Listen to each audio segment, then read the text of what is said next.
Facebook friend. अभय एक सीधा साधा लड़का था। ग्रेजुएशन की पढ़ाई करने के लिए अब उसे अपना गांव छोड़कर शहर में दाखिला लेना था। किसान पिता ने एक एक पैसा जोड़कर अभय के लिए शहर में सारी व्यवस्था कर दी और ये सोचकर एक स्मार्टफोन भी दिला दिया कि ऑनलाइन पढ़ाई करने में इसका उपयोग होगा। स्वभाव से अंतर्मुखी अभय को अब अपने सपनों को पूरा करने के लिए बहुत मेहनत करनी थी। अपने संकोची स्वभाव के कारण वह शहर के बच्चों के साथ उतना घुल मिल नहीं पाया और दोस्त बनाने के लिए उसने सोशल मीडिया का सहारा लिया। ऐसे ही फेसबुक पर उसी शहर के मयंक नाम के एक लड़के से उसकी दोस्ती हो गई। मयंक का प्रोफाइल अभय को बहुत पसंद आया था। दोनों के बीच मैसेजेस का आदान प्रदान होना शुरू हो गया। पढ़ाई के लिए गए फोन का प्रयोग अब दोस्ती और मनोरंजक वीडियोस देखने में होने लगा। यहाँ तक कि क्लास करते हुए भी अभय का ध्यान मोबाइल स्क्रीन पर ही लगा रहता था। मयंक और अभय की दोस्ती भी गहरी होती गई। यहाँ तक कि मयंक कई बार उसका फोन भी रिचार्ज करा देता था। देखते देखते उनकी फ्रेंडशिप को 2-3 महीने बीत गए, पर अभी भी उनकी एक बार भी मुलाकात नहीं हुई थी। फिर एक दिन मयंक ने अभय को एक जगह बुलाने के लिए कॉल किया। यार, एक बहुत अच्छी अपॉर्चुनिटी है, तू सुबह 10 बजे व्हाट्सएप किए गए पते पर आ जा। अब पढ़ाई के साथ साथ तू हर महीने 5,000 रुपए भी कमा सकता है और इसी बहाने हम दोनों पहली बार फेस टू फेस मिल भी लेंगे। अभय की खुशी का ठिकाना नहीं था। दोस्त से मिलने की खुशी और पैसा कमाने का अवसर मिलने की बात से वो फूला नहीं समा रहा था। अगले दिन वह सुबह जल्दी उठा और तैयार होकर मयंक के दिए पते की ओर बढ़ गया। वो जगह शहर से कुछ दूर थी, इसीलिए अभय उधर जा रही एक बस पर सवार हो गया।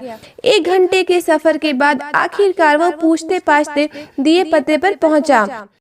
अभी वह दरवाजा खटखटाता कि इससे पहले एक कार उसके पास आकर रुकी।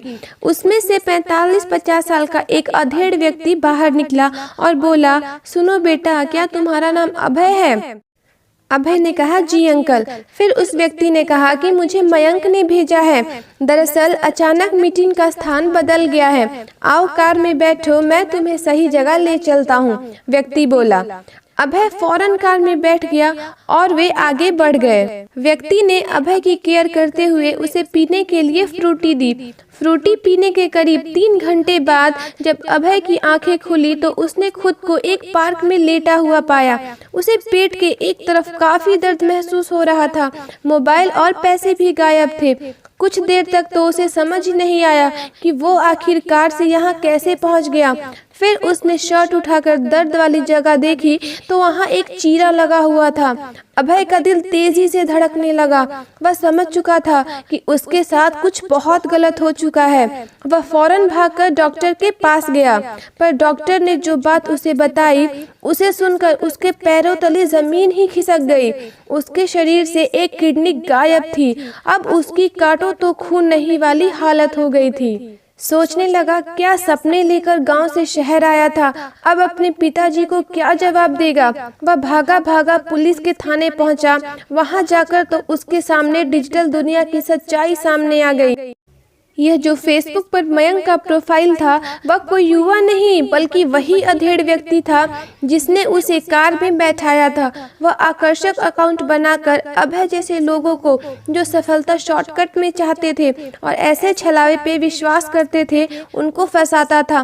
फिर धीरे धीरे पर्सनल लाइफ में घुस के उन्हें नौकरी का झांसा देकर बुलाता था। उसके बाद शरीर के अंगों की चोरी करता था। ऐसे कितने सारे केसेस उसके नाम थे। सोशल मीडिया पर सोशल ना होकर अगर अभय वास्तविक दुनिया में सोशल होता तो शायद ऐसी नौबत ही नहीं आती। स्क्रीन के पीछे का सच अब आईने की तरह साफ हो चुका था। इतनी बड़ी ठोकर लगने के बाद अब उसने मोबाइल स्क्रीन पर अपना समय गंवाना बंद कर दिया। वास्तविक और आभासी दुनिया के बीच का फर्क अब उसकी समझ में आ चुका था, पर बहुत कुछ खोने के बाद।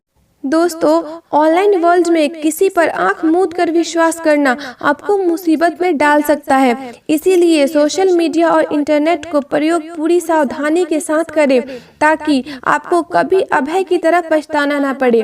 अगर आपको ये कहानी पसंद आई हो तो आप इस वीडियो को लाइक शेयर करना और इस चैनल को सब्सक्राइब करना ना भूलें। धन्यवाद।